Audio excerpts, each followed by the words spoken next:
चांद्यापासून बांध्यापर्यंतच्या सामान्य कुक्कुटपालक बांधवांसाठी आता आपला मित्र उदय लाड घेऊन आलाय अनोखा व्हिडिओ पाहणाऱ्या सर्वांचे रायझिंग स्टार परभणीवर करतो आता स्वागत। जो चांद्यापासून बांध्यापर्यंतचा सामान्य कुक्कुटपालक बांधव आहे त्यांच्या मनातील सध्याचा हा लाख मोलाचा सवाल, जो सवाल सध्या तुमच्या माझ्या आणि आपल्या सर्वांच्या मनात उपस्थित झालाय। जो सवाल चांद्यापासून बांध्यापर्यंतचा सामान्य कुक्कुटपालक बांधव हा विचारायला लागलाय, ज्या सवालाच्या अनुसार उन्हाळ्यात आपण कोंबड्यांना व कोंबड्यांच्या पिल्लांना खाद्य म्हणून तांदूळ देऊ शकतो अथवा नाही। जसा हा सवाल सध्या तुमच्या मनात उपस्थित झालाय तसाच हा सवाल माझ्याही मनात उपस्थित झालाय। ज्या सवालाच्या अनुसार उन्हाळ्यात आपण कोंबड्यांना आणि कोंबड्यांच्या पिल्लांना खाद्य म्हणून तांदूळ देऊ शकतो अथवा नाही। तर आजच्या व्हिडिओमध्ये आपल्या सर्वांना हे समजावून सांगितले जाणार आहे की तांदळामध्ये असा कोणता कंटेंट आहे की ज्याचा फायदा अथवा तोटा कोंबड्यांना उन्हाळ्यात होऊ शकतो।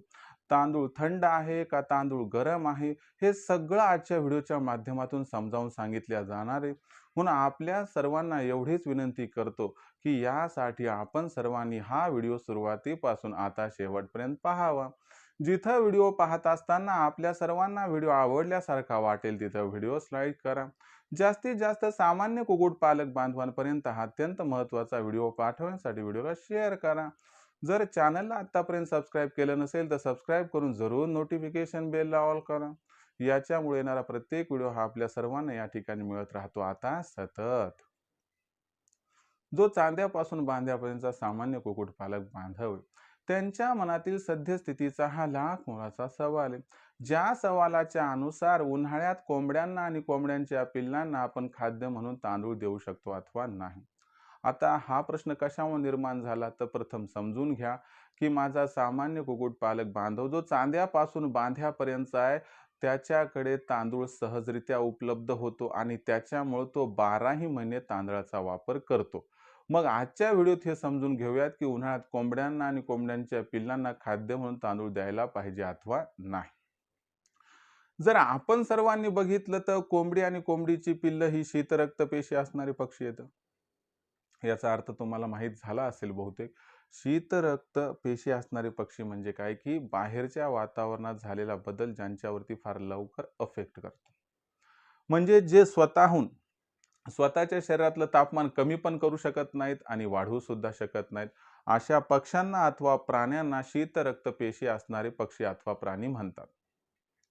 आता कोंबडी आणि कोंबडीच्या पिल्लाचा प्रॉब्लेम काय, ते त्या ठिकाणी उष्णता कमी करू शकत नाहीत, वाढवू शकत नाहीत, घाम ग्रंथी नाहीत म्हणून घामही बाहेर निघत नाही, म्हणून अनंत अडचणी उन्हाळ्यात त्यांच्या समोर असतात।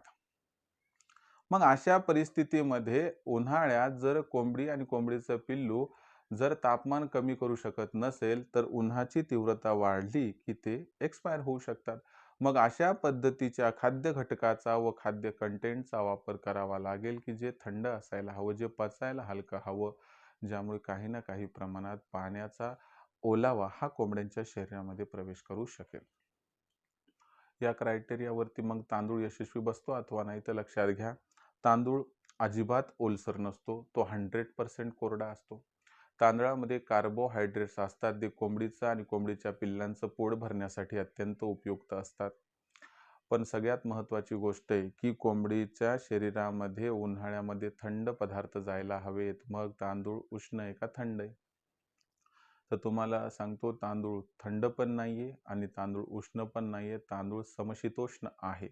समशीतोष्णचा अर्थ काय की याचा वापर आपण उन्हाळ्यात एका मर्यादेपर्यंत 100% करू शकतो। म्हणजे जर आपण तांदळाचा वापर उन्हाळ्यामध्ये कोंबड्यांसाठी म्हणजे प्रौढ कोंबड्या ज्या अंड्यावरच्या आहेत त्यांच्यासाठी जर प्रति दिवस प्रति कोंबडी 20 ग्राम आणि पिल्लांसाठी प्रति दिवस प्रति पिल्लू हे 10 ग्राम पर्यंत केलं तर काहीही हरकत नाहीये। 100% आपल्याला तांदूळ हे उन्हाळ्यात बंद करण्याची गरज नाही, पण या तांदळाचा वापर एका मर्यादेपेक्षा अधिक सुद्धा व्हायला नको। काही जण म्हणतील सर आम्ही तांदूळ देण्याऐवजी जर त्याचा भात बनवून दिला किंवा खिचडी बनवून दिली तर चालेल का? हे अतिउत्तम राहील। असं जर तुम्ही केलं तर त्यामुळे तुमचा कमीत कमी तांदूळ हा त्यांच्या शरीरात जाईल, पण त्यांचं पोट भरल्यासारखं सुद्धा होईल, ज्यामुळे एकीकडे खाद्य खर्च हा कमी होईल व दुसरीकडे त्यांचं आरोग्य सुद्धा निरोगी राहण्यास मदत होईल। ज्यामुळं आपल्याला त्या ठिकाणी भविष्यात त्यांचा जो मृत्यूदर वाढण्याची भीती आहे त्यापासून सुटकेचा निश्वास सुद्धा मिळेल. तर अशा पद्धतीनं आपण जो आहे तो तांदळाचा वापर हा उन्हाळ्यात करायला पाहिजे. उन्हाळ्यात आपण कोंबड्यांना आणि कोंबड्यांच्या पिल्लांना तांदूळ हे 100% देऊ शकतो. फक्त एका मर्यादेपर्यंत द्या एवढीच विनंती आहे. आणि तांदळाऐवजी खिचडी किंवा भात जर दिला तर हे अतिउत्तम होऊन जाईल. पण जेव्हा तुम्ही समजा बाहेरून रेस्टॉरंट, हॉटेल, हॉस्टेल किंवा एखाद्या मंगल कार्यालयात मिळणारा तांदूळ आणाल किंवा भात आणाल तिथला, तर मग तो दिल्यानंतर घरगुती खाद्यामध्ये तांदूळ अजिबात द्यायला नको. कारण भात दिला म्हटल्यानंतर तांदूळ हा मायनस करायला पाहिजे. तर अशा पद्धतीनं आपण तांदळाचा उपयोग हा व्यवस्थितपणे केला, तर उन्हाळ्यात कसल्याही प्रकारची अडचण कोंबड्यांना आणि कोंबड्यांच्या पिल्लांना भासत नाही. किंबहुना तांदूळ हा एका मर्यादेपर्यंत कोंबडीच्या व पिल्लांच्या शरीरात गेला, तर काही उष्णतेला वाढवत नाही. त्यामुळे याचा काही अपाय होत नाही. तर अशा पद्धतीनं एका सीमित मर्यादेपर्यंत आपण तांदळाचा वापर करावा, ज्यामुळे खूप लाभ हा आपणास या ठिकाणी होऊन जाईल. आता ही माहिती फार महत्त्वाची आहे, पण अशी माहिती योग्य वेळी आपणास मिळत नाही. मग अशा परिस्थितीमध्ये सामान्य कुक्कुटपालक बांधव हा विचारायला लागला, की "सर, आम्हाला ही माहिती अत्यंत महत्त्वाची वाटते.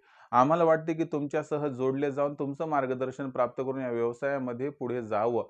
पण आम्हाला तुमची ट्रेनिंग कुठं घ्यावी हेच कळत नाही." तर लक्षात घ्या, आपल्यासाठी ऑनलाईन ट्रेनिंगची व्यवस्था आणि सुविधा करण्यात आली आहे. ही ट्रेनिंग दर रविवारी संध्याकाळी 7:30 वाजता आयोजित केली जाते. त्यात महाराष्ट्रातील चांद्यापासून बांद्यापर्यंतचे सर्व कुक्कुटपालक बांधव हे जॉइन होतात. ज्यामध्ये सुरुवातीला एक लेक्चर घेतलं जातंय. त्याच्यानंतर वेदर बुलेटिन असते, की पुढच्या आठवड्याभरात वातावरण कसं राहणार, याचा कोंबड्यांवरती आणि पिल्लांवरती कसा परिणाम होणार आणि त्यापासून त्यांचा बचाव कसा करायचा, ज्यामुळे मृत्यूदर कमी राहील. सेगमेंट नंबर 3 मध्ये असतात प्रश्न उत्तर. जी काही प्रश्न तुमच्या मनात आठवडाभरात निर्माण झाली असतील, त्या सर्व प्रश्नांची लाईव्ह उत्तर मी या ठिकाणी देत असतो. इतर दिवशी प्रश्न निर्माण झाले तर याची उत्तरं कोण देणार? तर यासाठी लखन सर आहेत, ज्यांचा नंबर आहे 84 21 82 62 62. त्यांना तुम्ही दुपारी 3 ते संध्याकाळी 8च्या दरम्यान 84 21 82 62 62 या क्रमांकावरती संपर्क साधून प्रश्नांची उत्तरं प्राप्त करू शकतात. फक्त एकच या ठिकाणी अट आहे, की जर आपण रजिस्ट्रेशन करून घेतलं असेल तर. आता या असणाऱ्या ऑनलाईन ट्रेनिंग प्रोग्राममध्ये रजिस्ट्रेशन कसं करायचं? तर या ऑनलाईन ट्रेनिंग प्रोग्राममध्ये रजिस्ट्रेशन करणं फार ईझी आहे. तुम्हाला काय करायचं आहे मित्रांनो याच्यासाठी 84 21 82 62 62 या लखन सरांच्या असणाऱ्या मोबाईल नंबरवरती कॉल करायचा आहे. कॉल केला की लखन सर फोन उचलतील. त्यांना सांगा आम्हाला उदय सरांच्या ऑनलाईन ट्रेनिंग प्रोग्राममध्ये सामील व्हायचे. मग लखन सर काय म्हणतील, बाबा तुम्ही यासाठी काय करा, WhatsApp नंबर 84 21 82 62 62 वर आपलं पूर्ण नाव, पूर्ण पत्ता, 6 अंकाचा पिनकोड अथवा आधार कार्डचा मागचा पुढचा फोटो पाठवा. एवढी माहिती पाठवली की लखन सर आपणास माझा फोनपे, गुगल पे नंबर जो आहे 82 65 088 460 म्हणजे 8265088460 हा क्रमांक पाठवतील. बस याच्यावर ₹500 पाठवून स्क्रीनशॉट पाठवा. एवढं केल्यानं अवघ्या ₹500च्या मासिक शुल्कावरती उत्पादनापासून विक्रीपर्यंत आपणास सखोल मार्गदर्शन मिळेल. आणि हे जे मार्गदर्शन आहे, तर हे मार्गदर्शन लाखोंचा निव्वळ नफा कमावण्याचा मनसुबा परिपूर्ण करून टाकेल. त्यामुळं तुम्ही ट्रेनिंगमध्ये सामील व्हा. ज्या ट्रेनिंगमुळं तुमचा कुक्कुटपालनाचा कायापालट होऊ शकते. लाखोंचा निव्वळ नफा आपणास प्राप्त होऊ शकते. जे कुक्कुटपालक बांधव आमच्यासोबत जॉइन झाले त्यांचा फायदा कसा होतो? तर त्यांचा जो कोंबड्यांचा आणि पिल्लांचा खाद्य खर्च आहे, तर या ऑनलाईन ट्रेनिंग प्रोग्राममुळे तो 80% कमी होतो. शिवाय कोंबडी आणि पिल्ले यांच्यावरती आजार हे लवकर येत नाहीत, कारण आम्ही लसीकरण कधी आणि कसं करायचं हे समजावून सांगतो. लसीकरण करून सुद्धा जर काही आजार राहील तर तात्काळ तो आजार ओळखून कोणता इलाज करायचा याबद्दलही सूचक मार्गदर्शन केलं जाते, ज्यामुळे मृत्यूदर कमी ठेवण्यास मदत होते. त्याबरोबर शेड कसा निर्माण करायचा याबद्दलही त्या ठिकाणी मार्गदर्शन केलं जाते. आणि या मार्गदर्शनामुळे आपली वेळेची, पैशाची, मेहनतीची आणि जागेची बचत होते. सरतेशेवटी कोंबडी, कोंबडा, अंडी, पिल्ले यांची विक्री कधी, कुठे, कशी करायची याबद्दलही सुद्धा पूर्ण मार्गदर्शन केलं जाते. म्हणजे विक्रीचं सुद्धा काही तेवढं टेन्शन येत नाही. तर अशा पद्धतीनं उत्पादनापासून विक्रीपर्यंत आपल्याला सखोल मार्गदर्शन घ्यायचं असेल, लाखोंचा निव्वळ नफा मिळवायचा असेल, तर रायझिंग स्टार परभणीच्या ऑनलाईन ट्रेनिंग प्रोग्राममध्ये आजच सामील व्हा. यासाठी कॉल करा 84 21 82 62 62 या लखन सरांच्या क्रमांकावरती. मित्रांनो, याच पद्धतीनं मार्केटिंगची आपली जी महत्त्वाची समस्या आहे ती दूर करण्यासाठी आम्ही प्रत्येक जिल्ह्याचा मार्केटिंगचा WhatsApp ग्रुप निर्माण केला आहे. आपल्या जिल्ह्याच्या मार्केटिंगच्या WhatsApp ग्रुपमध्ये जर मोफत सामील व्हायचं असेल तर काय जास्त करायची गरज नाही आहे. फक्त WhatsApp नंबर 84 21 82 62 62 वर नाव, पत्ता 6 अंकाचा पिनकोड नाही तर आधार कार्डचा मागचा पुढचा फोटो पाठवा. तुम्हाला तुमच्या जिल्ह्याच्या मार्केटिंगच्या व्हॉट्सअप ग्रुपमध्ये मोफत सामील करून घेतल्या जाईल. तर आजच्या या व्हिडिओमधील माहिती कशी वाटली कमेंट सेक्शनमध्ये लिहून कळवा. काय प्रश्न असतील तर पाठवत चला. येणाऱ्या व्हिडिओच्या माध्यमातून सोल्युशन करण्याचा मी प्रयत्न करत राहील. व्हिडिओमधील माहिती मनापासून आवडली असेल तर व्हिडिओस लाईक करा. सामान्य कुक्कुटपालक बांधवापर्यंत हा महत्त्वाचा व्हिडिओ पोहोचवण्यासाठी व्हिडिओ शेअर करा. चॅनल सबस्क्राईब करून नोटिफिकेशन बेललाही ऑल करा. यामुळे येणारा प्रत्येक व्हिडिओ हा आपल्या सर्वांना मिळत राहतो आता या ठिकाणी सतत.